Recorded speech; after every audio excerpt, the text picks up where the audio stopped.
दोस्तों, क्या आप जानते हैं कि विश्व प्रसिद्ध नालंदा विश्वविद्यालय को जलाने वाले जिहादी बख्तियार खिलजी की मौत कैसे हुई थी?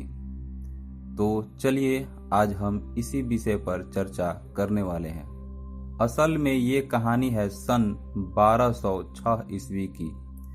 1206 ईस्वी में कामरूप यानी असम में एक जोशीली आवाज गूंजती है, बख्तियार खिलजी, तू ज्ञान के मंदिर नालंदा को जलाकर कामरूप की धरती पर आया है। अगर तू और तेरा एक भी सिपाही ब्रह्मपुत्र को पार कर सका तो माँ चंडी की सौगंध, मैं जीते जी अग्नि समाधि ले लूंगा। ऐसा राजा पृथु, जिनके मुख से यह वाणी निकली।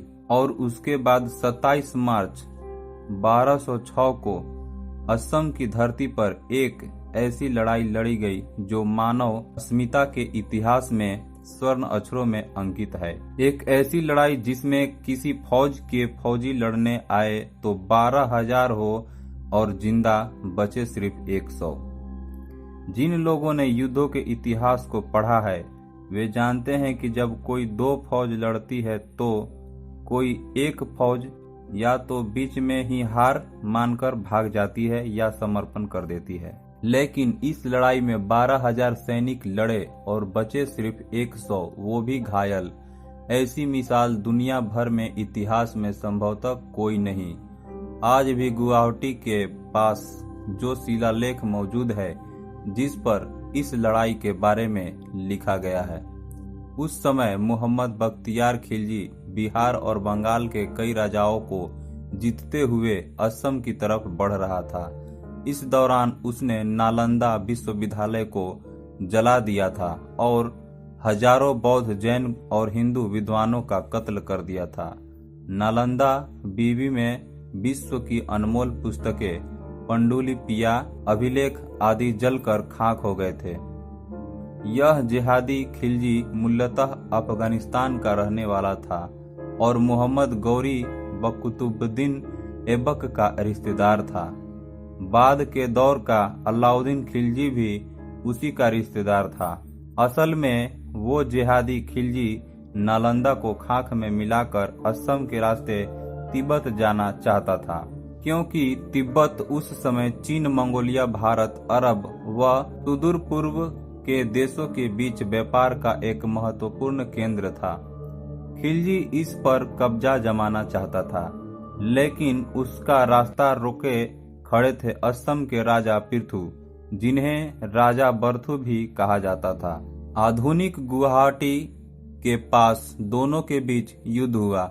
राजा पृथु ने सौगंध खाई कि किसी भी सूरत में वो खिलजी को ब्रह्मपुत्र नदी पार कर तिब्बत की ओर नहीं जाने देंगे। उन्होंने व उनके आदिवासी योद्धाओं ने जहर बुझे तीरों, खुकरी, बर्छी और छोटी लेकिन घातक तलवारों से खिलजी की सेना को बुरी तरह काट रहे थे। स्थिति से घबराकर खिलजी अपने कई सैनिकों के साथ जंगल और पहाड़ों का फायदा उठाकर भागने लगा। लेकिन असम वाले तो जन्मजात योद्धा थे और आज भी दुनिया में उनसे बचकर कोई नहीं भाग सकता। उन्होंने उन भगोड़े खिलजियों को अपने पतले लेकिन जहरीले तीरों से बींध डाला। अंत में खिलजी महज अपने 100 सैनिकों को बचाकर जमीन पर घुटनों के बल बैठकर क्षमा याचना करने लगा। राजा पृथु ने तब उसके सैनिकों को अपने पास बंदी बना लिया और खिलजी को अकेले को जिंदा छोड़ दिया। उसे घोड़े पर लादा और कहा कि तू वापस अफगानिस्तान लौट जा और रास्ते में जो भी मिले उसे कहना कि तूने नालंदा को जलाया था, फिर तुझे राजा पृथु मिल गया, बस इतना ही कहना लोगों से। खिलजी रास्ते भर इतना बेइज्जत हुआ कि जब वो वापस ठिकाने पहुंचा तो उसकी दास्तां सुनकर उसके ही भतीजे अली मर्दान ने उसका सर काट दिया। लेकिन कितनी दुखद बात है कि इस बख्तियार खिलजी के नाम पर बिहार में एक कस्बे का नाम बख्तियारपुर है और वहां रेलवे जंक्शन भी है, जबकि हमारे राजा पृथु के नाम के शिलालेख को ढूंढना पड़ता है। लेकिन जब अपने ही देश भारत का नाम भारत करने के लिए कोर्ट में याचिका लगानी पड़े तो समझा जा सकता है कि क्यों ऐसा होता होगा। उपरोक्त इस घटनाक्रम को सुनने के बाद अगर आप में जरा सी भी स्वाभिमान हिंदुत्व जागी हो तो आप ऐसे हिस्ट्री को अपने दोस्तों में शेयर जरूर करें और यह वीडियो पसंद आए तो एक लाइक जरूर करें।